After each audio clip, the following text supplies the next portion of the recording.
नमस्कार, आप देख रहे हैं ऑन द स्पॉट 24। मैं हूं शुभेंदु पंडित। अभी हम एक ऐसे मुद्दे पर बात करने वाले हैं जो इन दिनों लगातार जो है सुर्खियों में बनी हुई है। हम बात कर रहे हैं कि देश में सबसे बड़ा जो लिखने की शैली होती है उसके ऊपर भी प्रहार किया जाता है। हम बात करेंगे पत्रकारिता को लेकर के कि देश में लगातार पत्रकारिता पर हमले हो रहे हैं, लेकिन सरकार और प्रशासन इस मामले में अब तक कोई कार्रवाई और ठोस पहल नहीं कर पाई है।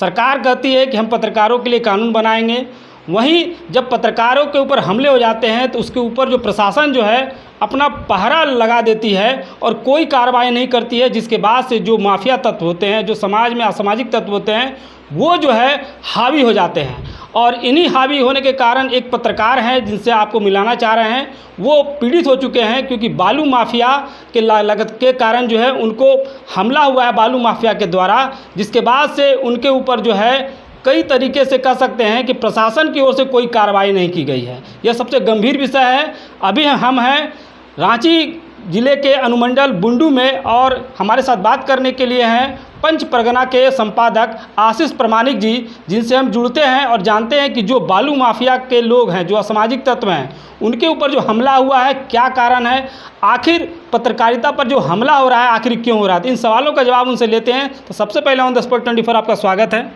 जी धन्यवाद। अच्छा, तो सवाल ये है कि आशीष जी, जो आप पत्रकारिता करते हैं, आपके कलम के ऊपर पहरा लगाने का प्रयास किया गया, जो असामाजिक तत्व हैं, जो बालू माफिया हैं, उनके द्वारा पर हमला किया गया, क्या कुछ घटना है, क्या कुछ बताना चाह रहे हैं, बताइए।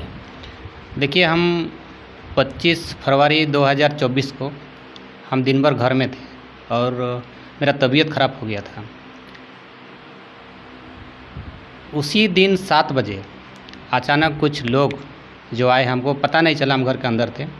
हम जैसे ही कुछ वहाँ से उस मेरा जहाँ घर है उससे थोड़ा 10 कदम की दूर में ही रोड है, उसी में बहुत लोग आए थे। उसमें से 2 लोग हमको घर गए और वहाँ से हमको बुलाया। हम उन लोगों को पहचानते हैं, एक व्यक्ति को, तो उनके कहने से हम आ गए। जैसे ही हम घर से बाहर निकले वैसे ही हमको लगा कि हो हंगामा मच रहा है, हमारे नाम से इसको मारो, इसको पीटो। बहुत सारे ऐसे चीज़ें हैं जो हम मीडिया में भी नहीं कह सकते हैं, जो पत्रकार के अगर हम ऐसा बात कह दें तो हो सकता है मेरा भी बहुत ऐसे सम्मान, मेरा चोट पहुंचेगी। तो इस तरीके से बातें, उन लोगों ने शराब भी पिया हुआ था, बहुत सारे लोग थे। हम जैसे ही घर के बाहर निकले वैसे ही हमसे हाथापाई और इस तरीके से घटनाएँ, मारपीट की घटनाएँ, धक्का मुक्की होने लगा। हम पैर में चोट भी है और उस बीच में हम ऐसे लगा कि हमको यहाँ सब कैसे हमको बचना है, क्योंकि अगल बगल के जितने भी गांव जो घर थे वो लोग भी कोई भी हमको लगता है कि नहीं थे, कोई वीडियो भी नहीं बना लिया है। तो ऐसी स्थिति में हम बहुत ही अब हमको लगा कि कैसे यहाँ से हमको निकलना है। ये लोग धक्का मुक्की ब्लेम लगा रहे थे कि आप पत्रकारिता के आड़ में पैसा लेते हैं, ये करते हैं, वो करते हैं। चूँकि हम अखबार में, हम एक संपादक हैं, तो हमारा एक अखबार में खबर छपी थी जो बालू से संबंधित था। तो इसी के लेके वो लोग गुस्सा से आए थे और हमको पूरी तरीके से मारने पीटने का प्रयास किया। हम वहाँ से किसी तरीके से, कुछ लोग था उसी झुंड में जो हमको बचाने का प्रयास किया और हमारे जाने बच गई। और हम तुरंत इन्फॉर्मेशन पुलिस को दिए, बुंडू डीएसपी को भी दिए, एसएसपी को भी दिए और यहाँ के जो थाना प्रभारी पंकज भूषण है, बुंडू थाना प्रभारी, उनको भी दिए। उसके बाद पुलिस पहुँची। पुलिस पहुँचने के बाद हम अस्पताल गए, हमारा ट्रीटमेंट भी हुआ। रात में ही पुलिस को हम कहे कि सर हम एप्लीकेशन लिख के दे दें, FIR कर दें, तो बोला कि नहीं, आप सुबह में आके दे दीजिए। जब हम सुबह में गए कुछ साथियों के साथ में, तो उस समय थाना प्रभारी कहा कि ठीक है, आप लिख के दे दीजिए। तो हम बोले कि सर ले लीजिए। तो उस समय हमको थाना प्रभारी कहते हैं कि आप समझौता कर लीजिए, ये कोई बहुत बड़ा मामला नहीं है। हम कहे कि सर मेरे साथ हमला हुआ, ये तो पुलिस केस बनता है, क्योंकि जो घटनाएं हुई तो हम जानकारी आपको दे ही दिए थे। तो थाना प्रभारी का कहना है कि नहीं, ये बहुत बड़ा मामला नहीं है, इसमें आपस में आप समझौता कर लीजिए। चूँकि समझौता करने से फ़ायदा ये है कि आप लोकल व्यक्ति हैं, उन लोग भी लोकल व्यक्ति हैं, हम तो यहाँ का हैं नहीं। आप अगर उन लोग से विवाद में आप रहेंगे तो आपका दुश्मनी भी बढ़ेगा और आपका जान का खतरा भी है। तो क्या डराने धमकाने का ही प्रयास हो रहा था क्या? देखिए, जिस तरीके से प्रभारी जो इस तरीके से बात कर रहे थे, तो हमको लगा कि प्रभारी हमारे तरफ बात नहीं कर रहे थे। चूँकि बालू माफियाओं के साथ संरक्षण प्राप्त है, इसीलिए हमको लगता है वैसा बात कर रहे थे। चूँकि हम संपादक हैं और उनसे ऐसे नहीं कि पहली बार हमसे उनसे मुलाकात हो रही है। उनसे थाना प्रभारी 2 बार रह चुके हैं, करीब 2 साल हो रहा है, 2 बार हो चुके हैं, 2 बार यहाँ पर आए हैं। तो ऐसे में हम प्रभारी साहब से लगातार बात भी करते हैं, जो फ़ोन के माध्यम से भी, व्हाट्सएप के माध्यम से भी। तो हम नया तो नहीं है जो हमको नहीं जानते हैं।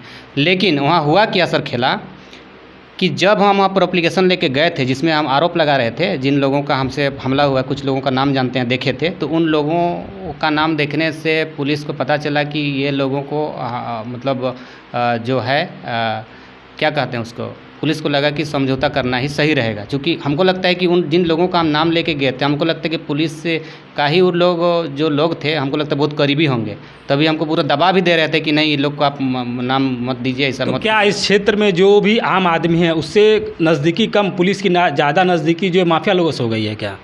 देखिए, यहाँ चर्चा तो क्षेत्र में है कि पुलिस और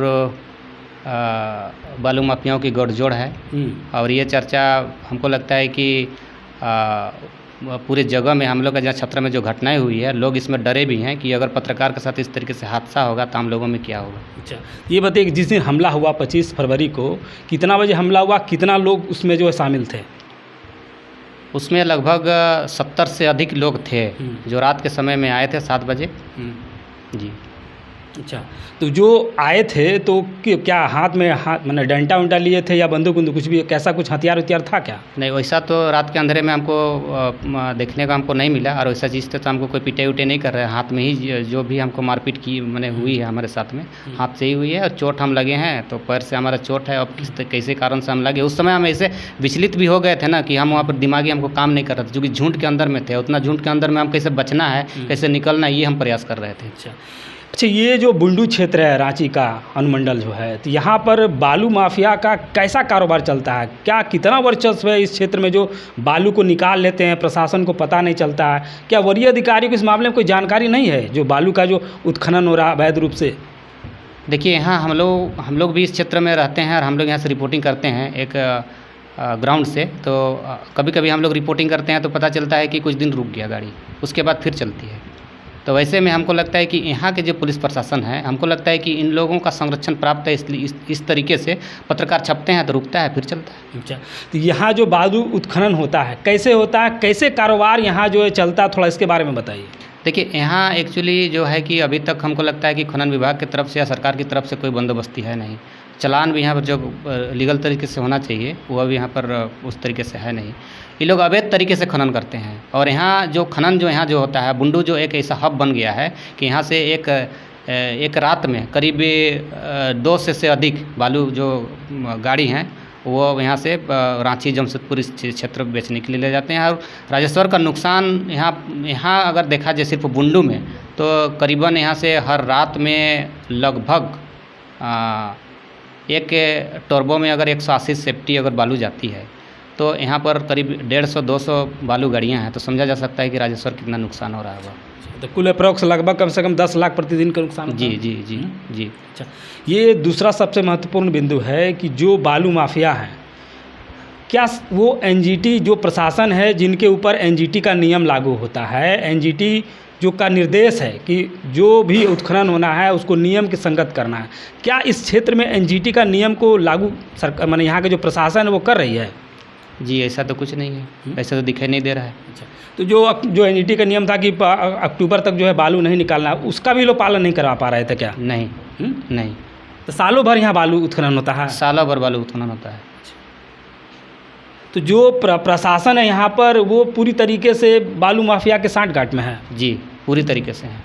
अगर ऐसा यदि नहीं रहते तो आज इस बालू माफियाओं की हिम्मत कैसे होता कि मेरा घर आके हमला करेंगे। अच्छा, इसीलिए जांच होनी चाहिए कि उन पुलिस पदाधिकारियों पर जो बैठे हुए हैं, जो हम जैसे लोगों का जान का जोखिम भी बना हुआ है, और अभी भी मामले पर हम जब लिख के दिए हैं तो कोई हमको सुरक्षा उपलब्ध नहीं कराई गई है, और हमारा जान का अभी भी खतरा है कि हमारे साथ कुछ भी हो सकता है। अच्छा, आप जो खबर प्रकाशित किए थे अपने अखबार के माध्यम से, उस खबर को प्रकाशित करने के बाद क्या महसूस हो रहा है कि वर्तमान में पत्रकारिता करना कितना मतलब जो खतरा हो चुका है? देखिए, हमारे साथ जो घटनाएं घटी है, ऐसे में तो साफ जाहिर है कि हम तो किसी तरीके से बच गए, और हम तो थाना तक हम पहुंच के लिखने के लिए चले गए। लेकिन हमारे साथ अगर कोई भी इसी तरीके से पत्रकार का होगा, हमको नहीं लगता कि हिम्मत करके थाना को भी सूचना करेंगे। तो इसी में समझा जा सकता है कि पत्रकारिता करना कितना माने हार्ड है कहिए, या फिर उसको क्या कहा जा सकता है, कितना जान जोखिम वाला काम है पत्रकारिता करना।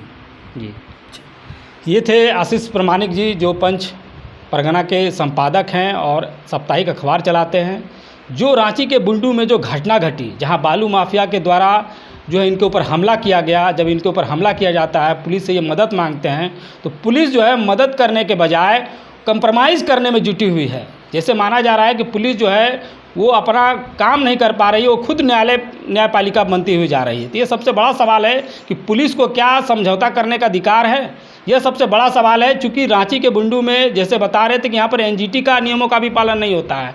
अक्टूबर तक साफ निर्देश था कि अक्टूबर माह तक जो है किसी भी प्रकार का नदी में बालू का उत्खनन नहीं होगा। जानते हैं कितना अंतर है, क्योंकि बता रहे थे कि यहाँ पर एनजीटी का भी नियम लागू नहीं होता है, पदाधिकारी कुछ कहते हैं, होता कुछ है। क्या कुछ जानकारी आपके पास है वो बताइए।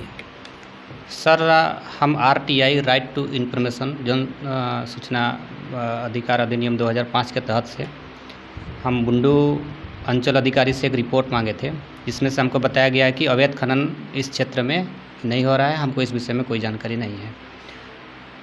तो हम जब धरातल पर पहुंचते हैं, जहां पर बालू की अवैध जहां पर खनन होती है, वहां पर अब दिखाई देता है कि साफ तरीके से अवैध की खनन हो रही है। तो इस मामले को लेकर हमको पता चला कि प्रशासन कुछ और भी कहती है और धरातल पर कुछ और भी है। क्या रिपोर्ट है उसमें? उसमें रिपोर्ट यह है कि अवैध खनन पूरे तरीके से हो रही है। तो फिर रिपोर्ट में किस प्रकार से पदाधिकारी दे देते हैं कि यहाँ अवैध खनन नहीं हो रहा है? हम सीओ साहब को कई बार इस मामले को लेकर व्हाट्सएप के माध्यम से, फ़ोन के माध्यम से भी जानकारी जुटाने का प्रयास किए कि सर आप हमको आरटीआई में कुछ और भी लिखते हैं और धरातल में कुछ और भी है। लेकिन इस मामले पर आरटीआई से जब हम जवाब हमको जो मिला है, उसके लिए कि हम प्रथम अपील भी किए हैं, जिसमें से हमको जवाब आना बाकी है।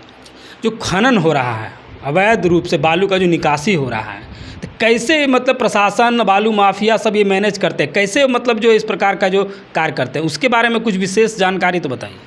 देखिए सर, ऐसा है कि जब अवैध खनन होती है तो इसमें पुलिस प्रशासन या प्रशासन कहिए कि अगर इन लोग प्रशासन अगर मिले हुए नहीं रहेंगे या फिर इन दोनों का गोड़जोड़ नहीं होगा तो जाहिर सी बात है कि अवैध खनन पर ब्रेक लग जाएगी। लेकिन यहाँ पर है कि जो बालू माफिया हैं या फिर पुलिस हैं, संरक्षण प्राप्त है पुलिस का, इसीलिए बालू माफिया जो हैं पूरी तरीके से अपना पेट को बना लिए हैं। और ये लोग जो पैसा जो है, जो अवैध जो इन लोग का जो अवैध का जो पैसा जो होता है वो पुलिस के पास में भी जाती है, जाहिर सी बात है। तो ऐसे में हम लोग क्या होते हैं कि हम लोग को लगता है कि सरकार का जो राजस्व का जो नुकसान हो रहा है, इस पर हम लोग खबर रिपोर्ट छापे, चूँकि सरकार तक पहुँचे और इस तरीके से रोक लगे। लेकिन आज के समय में ऐसा कुछ नहीं है कि आज जो पत्रकार को जो आईना कहते हैं, तो वह आईना आज अगर सच तरीके से लिखा जाए तो आपके साथ हादसा होगा, हमारे साथ भी हादसा होगा, जो मेरे साथ हुआ। और दूसरी बात, जब हम रिपोर्ट लेके गए थाना में तो हमको उल्टा केस करा दिया गया, जिसमें चोरी और छिनतई का। अच्छा। उसी दिन जिस दिन घटना हुआ, 7 बजे घटना, मेरी यहाँ पर बालू माफिया लोग आके हमको घटना जो हमला किए, और उसके बाद में उसका घटना उन लोग जिन लोगों का हम नाम दिए, उन लोगों का जो थाना में हम जब लिख के गए तो लोग देखा थाना से, तो वही लोग मेरा खिलाफ में मेरे घटना से 2 घंटा पहले 5 बजे जिक्र करते हैं कि नहीं, आशीष कुमार प्रमाणिक छिनतई और केस काउंटर से पैसा 7,000 रुपये लेके भागा है। इस आलोक पे हम लोग थाना में लिख के दे रहे हैं। थानेदार भी जो है कि उसका एंट्री कर लिया, लेकिन थानेदार पहले कह रहे थे समझौता कीजिए, ना तो वो लोग लिख के देंगे। तो हमको ये तो सबसे बड़ा सवाल है कि अगर आप समझौता नहीं कर रहे तो आपके ऊपर झूठा केस होगा। जी, ये तो पहले थाना प्रभारी कह रहे थे कि आप अगर मान लीजिए आप समझौता में नहीं आते हैं तो आपके खिलाफ में केस होगा। तो हमारे ऊपर में केस हो गया है। तो इसीलिए हम सोचे कि कहीं ना कहीं एक पत्रकार होने के नाते में हमको समझौता का दबाव भी अब आ रहा है, गाय बगाए जहाँ तहाँ से हमको फ़ोन भी आती है कि समझौता कर लीजिए। लेकिन हम समझौता करने के लिए इसीलिए राज़ी नहीं है कि अगर एक पत्रकार समझौता कर ले तो कल हमारा जो लिखने का जो एक मजबूत होगा वो हमारा स्तर घट जाएगा। दूसरा सबसे महत्वपूर्ण बिंदु है कि जो बालू का जो अवैध उत्खनन होता है नदी से और एक जगह डंप भी किया जाता है, तो वो जो 2 पहलू है उसके बारे में क्या कुछ बताना चाहेंगे? सर, जैसे नदी घाट से जो बालू का उठाव होती है तो उसे ट्रैक्टर से उठा के नदी घाट से बालू को उठा करके डंप किया जाता है, और उस डंप से बालू की बिक्री जमशेदपुर, रांची और अन्य शहरों के लिए ले जाए जाते हैं। यहाँ के प्रशासनों को सब कुछ की जानकारी है, लेकिन कभी कार्रवाई करेंगे, कब कार्रवाई करेंगे? जब उनको पैसा, मान लीजिए कोई मैनेजिंग हुआ है, अगर पैसा नहीं मिल पा रही है तो उन पर कार्रवाई होगी, और उसके बाद में फिर कार्रवाई करने के बाद में अपना पुलिस तंत्र जो है पूरी तरीके से वो बताएंगे कि अगर आप हमको पैसा नहीं देंगे तो आप पर हम कार्रवाई करेंगे। 1-2 ठोक को इस तरीके से कार्रवाई होती है, फिर उन लोग से पैसा लिए जाते हैं। चलिए, तो ये थे आशीष जी जो साफ तौर पे बता रहे थे कि रांची के बुंडू अनुमंडल क्षेत्र में बालू का जो अवैध उत्खनन हो रहा है वो धड़ल्ले से जारी है, और प्रशासन जो है यहाँ पर कोई नियम कानून का जो है उपयोग नहीं करती है, ना उसको बेहतरीन रूप से लागू करती है। कागज़ में कुछ जवाब और देती है और वर्तमान स्थिति जो है वो कुछ और है। तो साफ तौर पे कह सकते हैं कि राजस्व को चूना लगाने के साथ साथ जो आम लोग हैं जिनको कि सस्ता बालू मिलना चाहिए उनको महंगा बालू मिलता है और जनता और सरकार दोनों को नुकसान हो रहा है। फ़ायदा सिर्फ यहाँ के बालू माफिया और जो प्रशासन जो बालू माफिया से मिले हुए हैं वो लोग जो है अपनी गठजोड़ से एक साम्राज्य चला रहे हैं। कह सकते हैं कि अवैध उत्खनन का साम्राज्य, और इस साम्राज्य का जो मूल बिंदु है वह जनता और सरकार दोनों को जो है भोगना पड़ रहा है। आप देख रहे हैं ऑन द स्पॉट 24, मैं शुभेंदु पंडित, रांची के बुन्नू अनुमंडल से परवेज आलम के साथ।